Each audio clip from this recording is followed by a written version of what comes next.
Difficult catch over. This is difficult. Duke freshman Zion Williamson, 6'6", 275, all those numbers up in the air.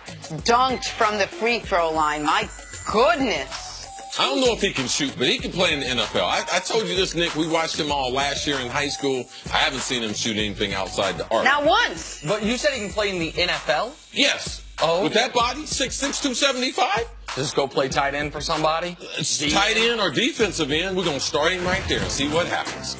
Antonio Brown showing off why he's one of the hardest wide receivers to guard with the toe tap TD at practice. It's great to see this video of Antonio because people wonder, man, a guy that small, how could he be that effective? Watch how clean he gets off the line of scrimmage, and he does these little subtle fakes at the top of his route that people don't know. Watch him fake to his left, to stick move, and then come out flat. And he has amazing hands for a small guy. Another reason why he's great, yesterday at practice, the Browns, as a punishment, made a receiver who'd been dropping balls catch 50 balls from the jugs machine. Antonio, after practice, caught 129 out the jugs machine just because that's what he did. Yeah, it's standard to catch 100. I sent him a jugs machine. That's why he does that after me. Little endorsement. That's funny. New topic now, and a doozy, one that made my partner Nick Wright snicker when we discussed it in the morning meeting. Funny.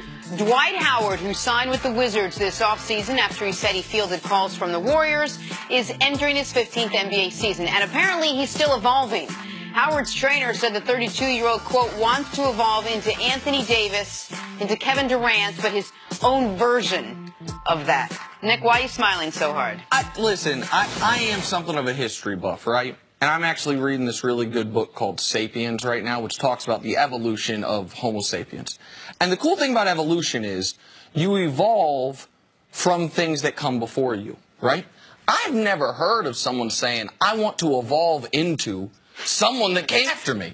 Dwight had been in the league 8 years before Anthony Davis got here. I'm going to evolve into him. I'm going to evolve into Kevin Durant. He's older than both these players. Forget even the style of their game. I'm going to evolve into younger players whose games mimic mine. None at all. I mean, I'm on the show. Like, I don't get it. Like, I'm the Dwight Howard defender on the show. None at all. Because I think he historically has become underrated. But you can't. He might as well said he's going to evolve into George Gervin. Like, what is he talking about? Well, fans, I hope you guys enjoy this segment with Dwight Howard, with Nick Wright, because it will be the last one that we do on Dwight Howard for a long, long time on this show. Nick, one of my pet peeves, human beings that are not self-aware. Yeah. And I don't know what he would think. Did he pay his trainer to say this? Or when Golden State called him, did he think there was some magic in the phone call? That now, if Golden State calls you, all of a sudden, you're going to be able to shoot threes. Like, he's delusional. Like, see, what percentage of his shots in his career have been non-three-pointers inside the arc? 99.9%. Literally? Literally. 90. So, and now he's going to evolve into a three. You don't even have a go-to move. How can the three-point line be your go-to shot? You've been in the league 15 years. You do not, in a pinch, I tell you, $100 million, go to your move. What is it? For Dwight? Going to another team. That's his move. Like, I don't even know how he's the top 50 players in NBA history. Like, oh my gosh, like, we're not going to do this. Like, he's dressing CC out. No, literally, he's not going to be on the show. No, so you're putting a prohibition? You're putting a prohibition on Dwight on the show? We have a list of people that are not on the show. This is what I'm going to tell you. The next time Dwight Howard is on the show, I'm start coming back to the 4 o'clock meetings in the morning.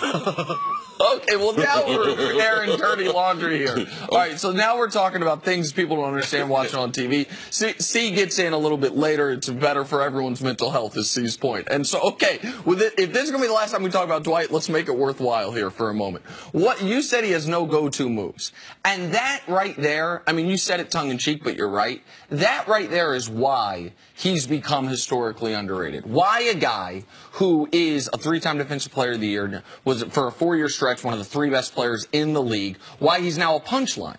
Because he's always talked this game, and people are so frustrated that he never developed low post footwork. He never develops anything more than maybe that little baby hook shot. Like that, a guy who has all the physical gifts that you can ask for from the center position in an era when there was never a better time to dominate as a center. Now, not the last few years, but early in his career when there weren't other great centers. Shaq was done. Alonzo Mourning was done. Ewing obviously had been done for a long time. Like, it was, he showed you the ability if he could hone his game, and he never did. They say there's a story of man with 1 talent, man with 3 talents, man with 5 talents. Man with 5 talents, what'd he do? He went out, he covered them and buried them in his backyard. Didn't do anything with them. The guy with 3, he worked kind of hard and everything. The guy with 1, man, he worked hard. All right, God ended up taking the guy with 5 talent, gave it to the man with 1. Dwight Howard did not develop his talent.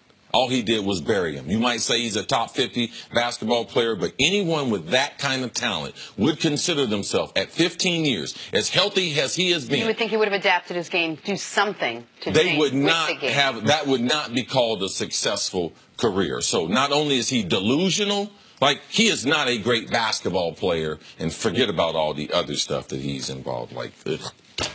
All right, so my favorite line so far of the show is Nick writes, "I'm going to evolve into players that I mimic none at all." I don't know that grammatically works, but I think people knew what I was saying. By Nick. Thank you, Jen. All right, we're not talking about Dwight Howard. He's got more jerseys than he does moves. Coming up, if he went to 2 teams, he would.